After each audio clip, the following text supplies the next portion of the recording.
right now. All you guys have done is crucify my player. Taking a stand, Brian Burke speaks out. First, the warning. Now comes the fear for those who were at the Picton Pig Farm. Brewing beer over the internet? Truly, the future has arrived. Live, this is City Pulse at 6.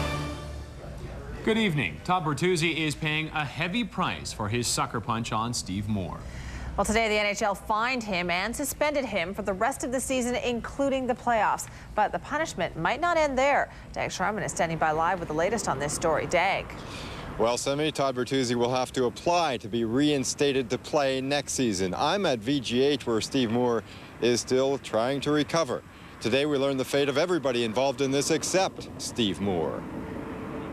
We knew he took himself out of the rest of the season, but should his right to perform in the playoffs, not 1 round, 2 round, or 3 rounds, be returned to him at all? And we said no. With that, Todd Bertuzzi learned for this hit, he's being suspended for the rest of the season and the playoffs. He'll lose at least $500,000. The team is being fined $250,000. I am shocked at the size of the fine, given the tiny amount of attention that was paid to finding out what the club involvement was.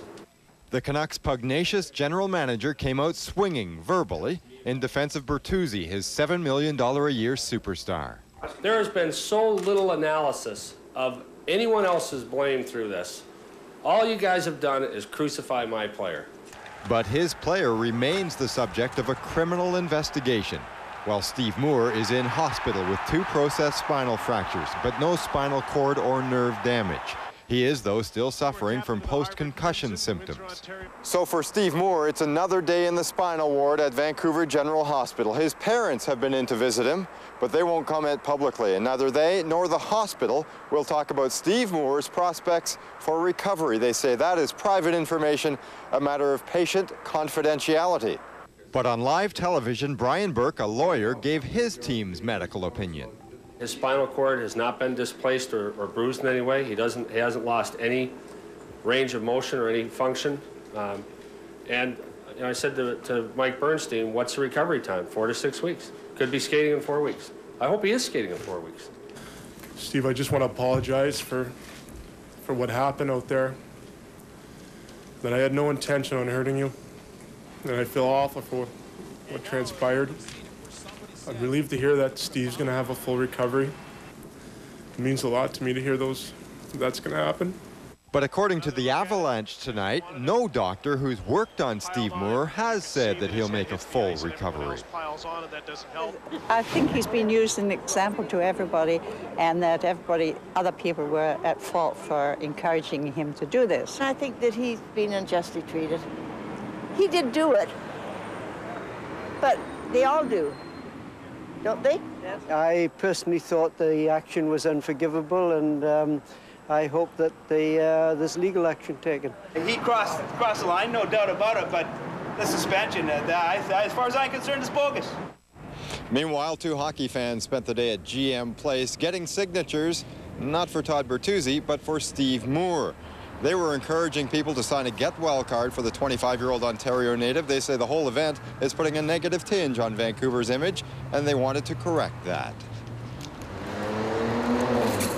We just want to see Steve back on his feet and offer an opportunity for Canuck fans to come down here and show their support for Steve's getting healthy again. Yeah, as a fan of Vancouver, we certainly felt bad for Steve. First and foremost, we wanted to see him make a speedy recovery and make sure that everyone begins to heal after this process. Late today, Steve Moore's family released this written statement saying the family is extremely grateful to their friends and family, the Avalanche organization and players, and especially the doctors and hospital staff in Vancouver for their care and support. They also appreciate the tremendous outpouring of public support they have received in reaction to this incident. They have no comment to make regarding the attack, league disciplinary action, and/or the police investigation. Their only focus and concern is on the health of their son and brother. They want to thank everyone for respecting their need for privacy at this time. A very tough time for the Moore family, and we do know that Steve Moore will be moved from VGH to a hospital in Colorado when he is stable enough. Roger. All right, thanks very much, Dag. Well, it has been a very busy day, especially for the Canucks themselves, and you had a chance to talk to the team, Shane. How are they handling all this? Obviously, very similar to Brian Burke, I think. Maybe not as antagonistic as